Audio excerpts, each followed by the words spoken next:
रिया और Kabir girlfriend boyfriend थे और दोनों ही दिल्ली यूनिवर्सिटी से बीटेक कर रहे थे। सेमेस्टर एंड हुआ तो दोनों ने प्लान बनाया कि कहीं घूमने जाना चाहिए। उदयपुर चलते हैं या फिर जयपुर? तुम्हारा दिमाग तो ठीक है, इतनी गर्मी में राजस्थान जाना है तो कहाँ चले? लद्दाख चलते हैं। ठीक है चलते हैं। सही है, तो मैं अपने दोस्त की बुलेट ले लूंगा और फिर चलते हैं। अब तुम बताओ, तुम्हारा दिमाग ठीक है या नहीं? इतनी दूर तुम्हें बाइक लेकर जाना है? पहली बात तो वो बाइक नहीं बुलेट है, और दूसरी बात लद्दाख जाने का असली मजा बुलेट से ही आता है। हर कोई ऐसे ही जाता है। Are you sure? Yes obviously. Kabir और रिया बुलेट लेकर दिल्ली से लद्दाख के लिए निकल गए। पहले उन्होंने दिल्ली और हरियाणा के ट्रैफिक को पार किया। इस समय तक उन्हें मजा नहीं आ रहा था, लेकिन जैसे ही उनकी एंट्री हिमाचल में हुई तो ठंडी हवा के झोंकों ने उनके मूड को एकदम रिफ्रेश कर दिया। Wow, what a relief. Seriously, पहाड़ों की बात ही अलग है। लेकिन तुम्हें पता है, मैंने सुना है पहाड़ों पर वो होता है। क्या वो? आई डोंट नो, मुझे उसे क्या नाम देना चाहिए? भूत, चुड़ैल, साया या छलावा, लेकिन कुछ तो होता है। ओह, just shut up.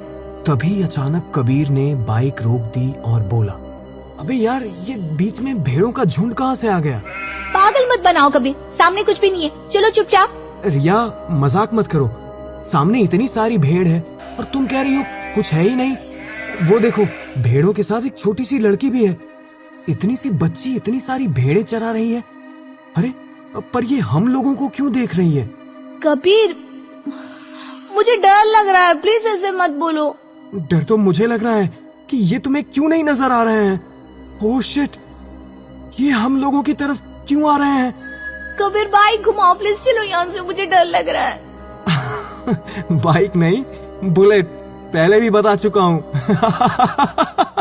You, I will kill you, बेवकूफ बनाते हो। सॉरी, बस मजे ले रहा था। कबीर ने फिर से बुलेट स्टार्ट की और दोनों लहराते रास्तों से होते हुए मंजिल की ओर बढ़ने लगे। शाम के करीब वो दोनों मनाली पहुंच गए। चलो यार, पहले पेट पूजा कर लेते हैं, ये भूख अब बर्दाश्त से बाहर है। हाँ बिल्कुल। दोनों ढाबे में जाते हैं और खाना खाते हैं। यहीं रुक जाते हैं आज रात?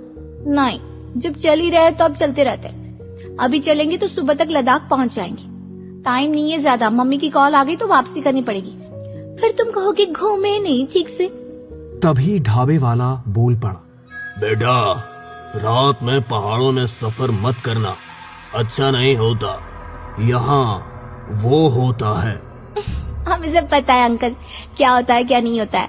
डरावनी कहानियाँ सुनाने से हम डरेंगे नहीं। रिया, अंकल सही कह रहे हैं। चुप रहो ना, अब मैं तुम्हारे डराने से नहीं डरने वाली। कबीर ने हार मानकर बुलेट स्टार्ट की और दोनों निकल पड़े।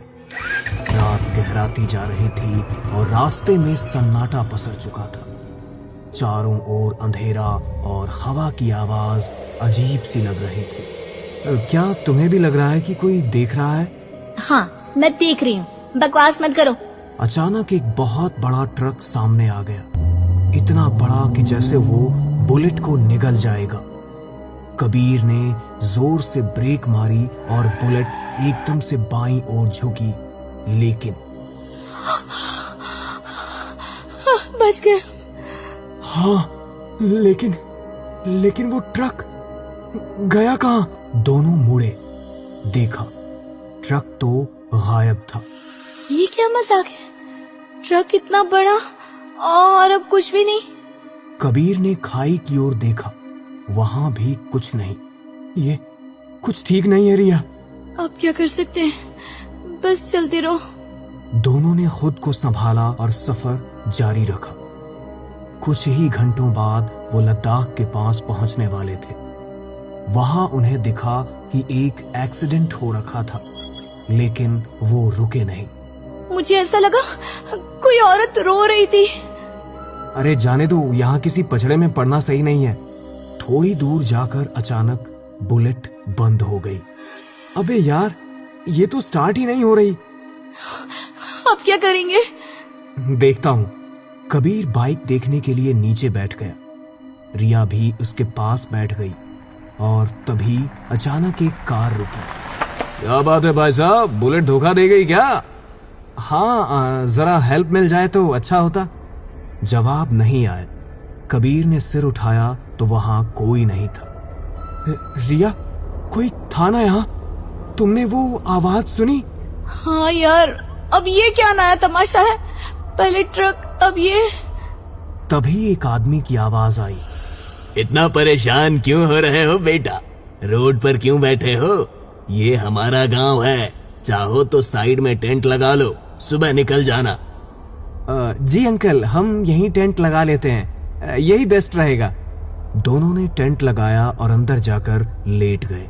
एक बात बताओ, जब तुम डरते हो ना तो बहुत क्यूट लगते हो। हंसी आ रही है? तुम्हें नहीं लगता ये सब अजीब है? बातों बातों में दोनों की आंखें लगने ही वाली थी कि अचानक बाहर से चिल्लाने की आवाज आने लगी। अबे ओ, क्या पागलपन है? बीच रोड पर टेंट लगाए बैठे हो? क्या? हम तो साइड में हैं। वो दोनों बाहर निकले। उनका टेंट सच में सड़क के बीचों बीच था। ये कैसे हो सकता है? हमने तो साइड में लगाया था। एक तो बाइक खराब हो गई और ऊपर से ये क्या हो रहा है हमारे साथ? हाय, मेरा नाम राजेश है। हमारी कार में बैठ जाओ, तुम्हारी बाइक यहीं छोड़ दो, सुबह आकर ले जाना। डर के मारे दोनों कार में बैठ गए, लेकिन रिया ने पीछे मुड़कर देखा। बाइक वहीं थी। कार सड़क पर तेजी से दौड़ रही थी। राजेश ड्राइव कर रहा था और उसके साथ बैठा था उसका अजीब सा दोस्त पवन। तुम लोगों ने कभी महसूस किया है कोई तुम्हारे अंदर घुस आया हो? ये क्या बोल रहा है? अचानक पवन ने बिना चेतावनी के अपना सिर डैशबोर्ड पर दे मारा। धड़ा। अबे ओ, दिमाग खराब है क्या?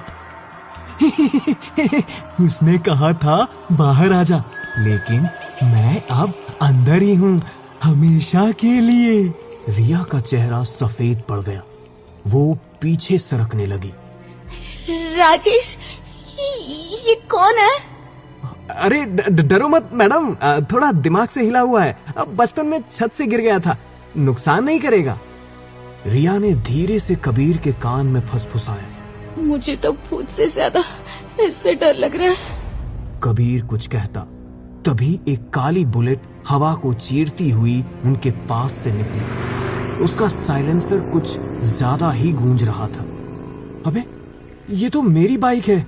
राजेश, पीछे कर यार, कोई मेरी बाइक ले गया। वो तो स्टार्ट भी नहीं हो रही थी। अबे तू मजाक कर रहा है क्या?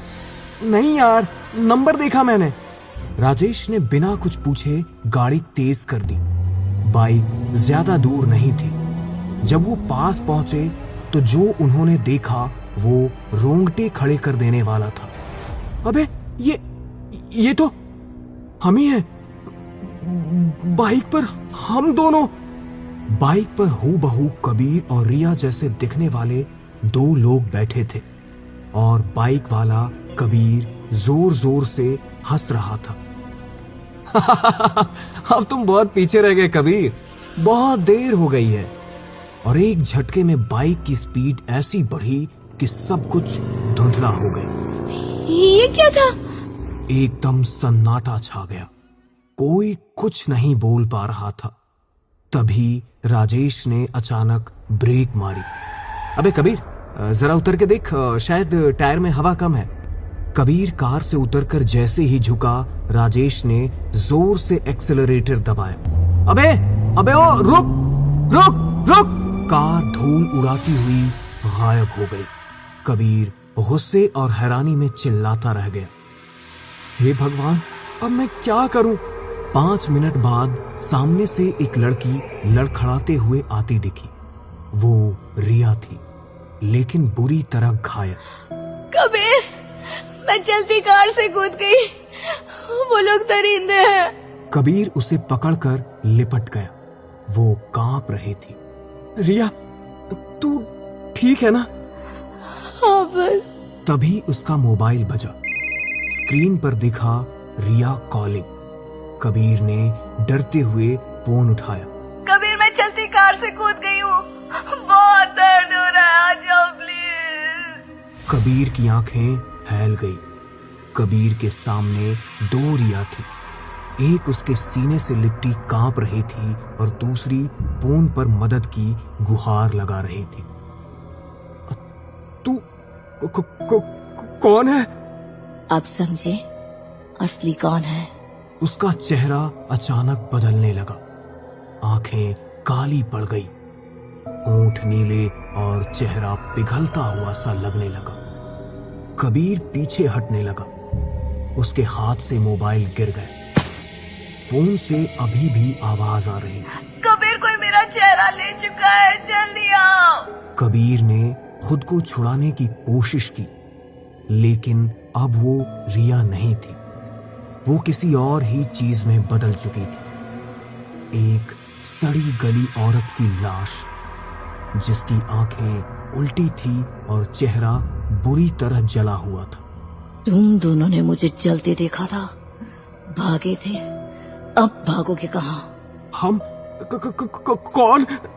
नहीं, हम तो पहली बार इधर आए हैं इधर। झूठ। तुम और रिया इसी मोड़ पर गाड़ी चला रहे थे। तुमने एक्सीडेंट किया और मुझे सड़क पर छोड़कर भाग गए। मैं चलती रही, तुम हंसते रहे। कबीर की सांस रुकने लगी। वो एक्सीडेंट, वो सपना था? नहीं, और अब तुम फिर वहीं लौट आए हो। कबीर जोर से चीखा, लेकिन किसी ने नहीं सुना।